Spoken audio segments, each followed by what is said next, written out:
దాక్షికి ఏదన్నా టాస్క్ ఇచ్చి అది పర్ఫెక్ట్ గా కంప్లీట్ చేశాడు అనుకోండి, నేను ఖచ్చితంగా ఏదో ఒక ట్రీట్ అయితే ఇస్తా అనమాట. ఈసారి నేను ఇచ్చిన పనిని పర్ఫెక్ట్ గా చేసినందుకు డోనట్ అయితే ప్రిపేర్ చేసి ఇస్తా అని చెప్పిన అనమాట. సో దానికోసం ఇక్కడ నేను డ్రైయిష్ లోకి ఒక స్పూన్ షుగర్ యాడ్ చేసేసి గోరువెచ్చని నీళ్ళల్లో ఒక 10-15 నిమిషాలు ఈస్ట్ పౌడర్ ని కలిపి ఉంచాలన్నమాట. 15 మినిట్స్ తర్వాత మన ఈస్ట్ అనేది మంచిగా పొంగుతుంది. ఇప్పుడు దీంట్లోకి ఒక కప్పు మైదా పిండిని తీసేసుకొని పిండినంతా చపాతీ ముద్దలాగా పిసుక్కొని పక్కకైతే పెట్టుకోవాలి.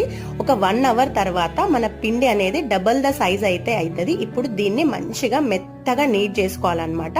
ఎంత సాఫ్ట్ గా అంటే అంత సాఫ్ట్ గా అయితే ఒత్తుకోవాలి. ఆ తర్వాత మనము చిన్న చిన్నగా డోనట్స్ అయితే చేసి పెట్టుకోవాలి. ఈ డోనట్స్ చేసిన తర్వాత కూడా వెట్ క్లాత్ వేసేసి మళ్ళీ ఒక హాఫ్ అన్ అవర్ అయితే పక్కన పెట్టుకోవాలి. ఈ లోపు నేను ఇక్కడ చాక్లెట్ ని మెల్ట్ చేసి పెట్టుకుంటున్నాను, ఎందుకంటే నేను చాక్లెట్ డోనట్ అయితే ప్రిపేర్ చేస్తున్నాను అనమాట. హాఫ్ అన్ అవర్ తర్వాత మన డోనట్స్ చూడుని మళ్ళా కూడా ఉబ్బిపోయి ఎంత బాగా వచ్చినాయో. ఇప్పుడు ఈ డోనట్స్ ని లో టు మీడియం ఫ్లేమ్ లో మంచిగా ఆయిల్ లో ఫ్రై చేసేసుకోవాలి. ఒక పక్కన మన చాక్లెట్ కూడా మెల్ట్ అయిపోయిందండి. ఆయిల్ ఖచ్చితంగా లో టు మీడియం ఫ్లేమ్ లోనే ఉండాలన్నమాట. అప్పుడే మనకి డోనట్స్ పర్ఫెక్ట్ గా వస్తాయి, లేదంటే బయట మాడిపోయి లోపలంతా పిండి పిండి లాగా ఉంటది అనమాట.